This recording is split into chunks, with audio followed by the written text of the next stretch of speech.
The day I first visited my future-in-law's home as Adam's fiancé, my heart pounded with nerves. I wanted to make a good impression, but the moment I stepped through the door, the atmosphere grew complicated. At the entrance, I was warmly greeted by Adam's sister, Melissa. She smiled sweetly, her tone polite. "Nice to meet you," she said, her charm almost dazzling. For a moment, I felt at ease. But everything changed when Adam left the room. Melissa's smile faded, her eyes hardened, and in an instant, her voice turned cold. "You should just leave," she hissed before splashing water at me. I froze in shock, drenched and humiliated, unable to respond. What stunned me even more was that Adam's parents said nothing. The only words they offered were a weak, "Oh, let's not make a fuss." My chest tightened with hurt as I stood there, dripping, wondering how to react. Just then, the front door opened. Melissa's husband, Ken, entered, his confident stride filling the tense silence. Trying to mask what had just happened, I forced a smile. "Hi, nice to meet you," I said, my voice trembling. But Ken stopped in his tracks, his expression shifting to recognition. "Wait a minute," he murmured. Melissa's face went pale, her earlier bravado crumbled, and the entire atmosphere shifted in an instant. "My name is Lisa. I'm 30 years old, and Adam and I live a quiet life together. We haven't been blessed with children yet, but our days are filled with warmth and companionship." Our story began years ago, long before Adam and I met. After finishing vocational school, I worked in housekeeping services. Cooking and cleaning weren't just chores to me, they were passions, ways to bring comfort into people's lives. I took pride in helping others, preparing meals for exhausted working couples, tidying homes for families with small children, and supporting elderly clients by shopping, cooking, and ensuring their daily comfort. Each home I cared for reminded me that even small acts of service could transform lives. Among the many families I worked for, one stood out most: the Thompsons. I first met them through an assignment from my company. Their home was large and elegant, with a wide yard and grand gate, though signs of neglect showed here and there. "Hello, I'm Lisa. I'll be helping from today," I said when I arrived. The husband, Mark Thompson, welcomed me warmly. "I'm Mark, and this is my wife, Amy. Thank you for coming. This house is too much for us to handle alone. We're grateful for your help." Amy, though looking weary, gave me a gentle smile. As I cleaned and organized their home, I noticed their garden outside, a patch of beauty nurtured with love. "These flowers are lovely," I remarked. Amy's eyes softened. "Thank you. I've cared for them for many years." Over time, my visits became more than just work. Mark and Amy would sit with me for tea, sharing stories and laughter. They even showed me their family albums, proudly pointing out their son, who traveled often for work. "We're proud of him," Mark said, his eyes warm but wistful. "But we miss him terribly. When he comes home, it's the highlight of our year."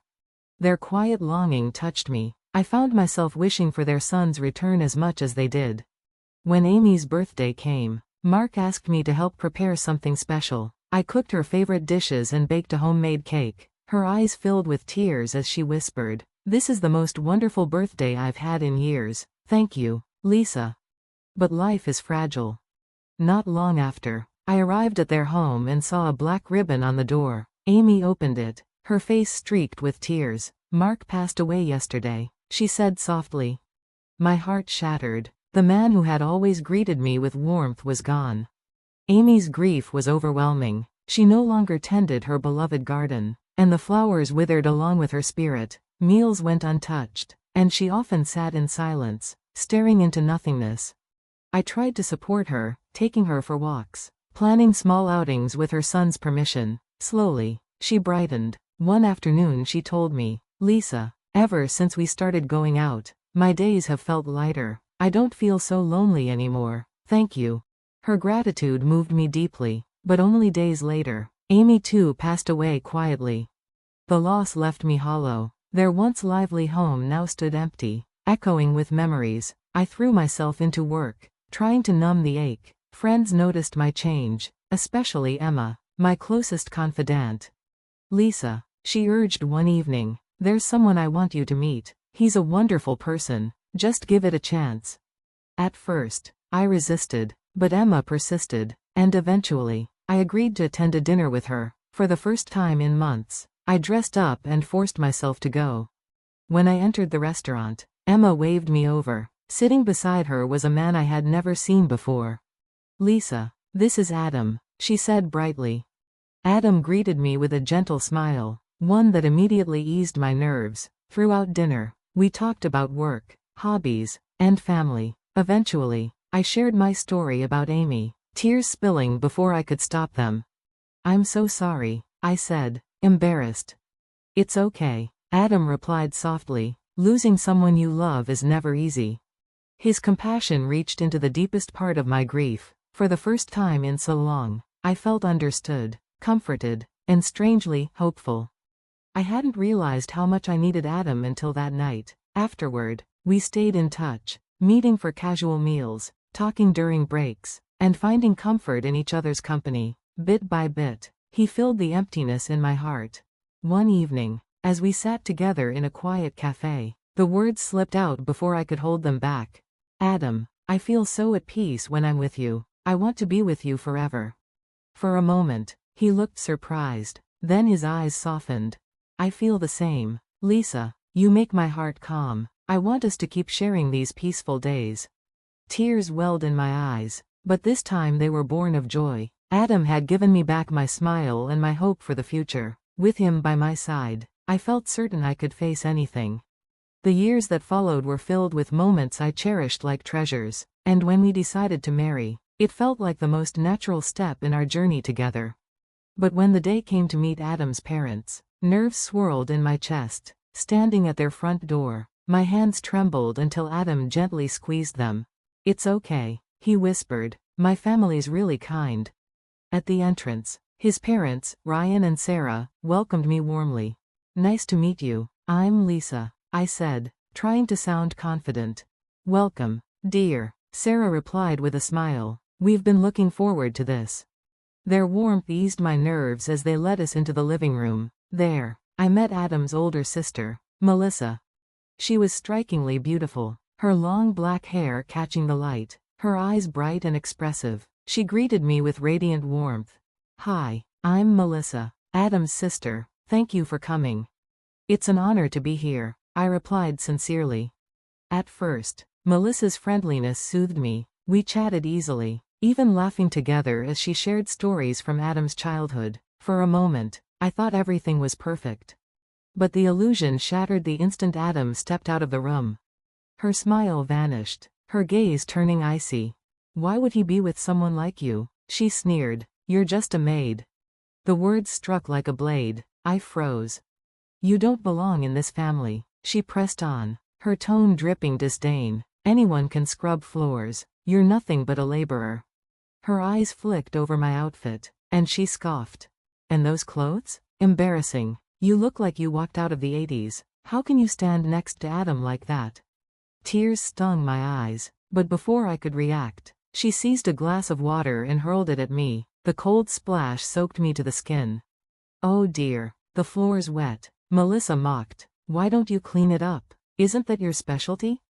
Her laughter rang cruelly through the room. Adam's parents sat silently, their only response a feeble, Now, let's not make a fuss." When Adam returned, he noticed instantly. "What happened?" I forced a smile. "Nothing, I just had a little accident." Excusing myself, I slipped into the kitchen. Adam followed moments later, his face etched with concern. He gently dried my hair with a towel, his voice low. "Lisa, what really happened?" Tears spilled as I whispered. "It was Melissa. She called me a maid and threw water at me." Anger flashed across his face. Without hesitation, he stormed back into the living room. "Melissa, how could you? Lisa is my partner. She deserves your respect." Melissa folded her arms, pretending innocence. "What? I just asked her to do her job. Isn't she a housekeeper?" Adam's parents averted their eyes, offering no defense. "That's enough," Adam snapped. "Lisa is not just a maid. She's the woman I love. You owe her an apology." Melissa rolled her eyes. "You're overreacting. She needs to get used to our family." Before Adam could respond, the front door opened. A tall man entered. his confident voice filling the room. Sorry I'm late, I just got back from my trip. Melissa's face brightened instantly. Ken, you're home. Her husband smiled, but his gaze soon fell on me. Recognition lit his features. Wait, Lisa? Is that you? Yes, I said softly. Nice to meet you. His expression warmed. I can't believe it. My parents used to speak so highly of you. After my dad passed, you were such a comfort to my mom. She always said you were like family. My eyes blurred with tears. I'm glad I could be there for her. Ken's smile vanished as he turned to Melissa. Why is Lisa soaking wet? Melissa faltered. I didn't mean to. Didn't mean to? Ken's voice hardened. Lisa was a blessing to my family. She deserves gratitude, not cruelty. Tears spilled down Melissa's cheeks. I'm sorry. I was jealous. Lisa worked for everything she has. While I've always been taken care of, I felt small compared to her, and I lashed out. The room fell silent. Melissa, I said quietly, thank you for admitting that. I hope this is a turning point for you. Ken sighed, acknowledging it is only the first step. You need to change. Melissa nodded, wiping her face. I will, I promise. Adam took my hand. Let's go. Lisa, we've had enough for today. On the way home, he whispered, I'm so sorry. I never thought Melissa would treat you like that. It's okay, I murmured. I just hope she learns to grow. And in time, she did. After her marriage fell apart, Melissa was forced to live on her own for the first time. She stumbled, struggled, but gradually learned resilience. She found work, managed her finances, and discovered a strength she never knew she had. Months later, I ran into her at a cafe. She greeted me with a gentler smile. Lisa, it's been a while. I want to say I'm truly sorry. I was wrong to treat you that way. Her sincerity struck me. I can see you're changing. Melissa, that's what matters. She smiled faintly, but this time it was real.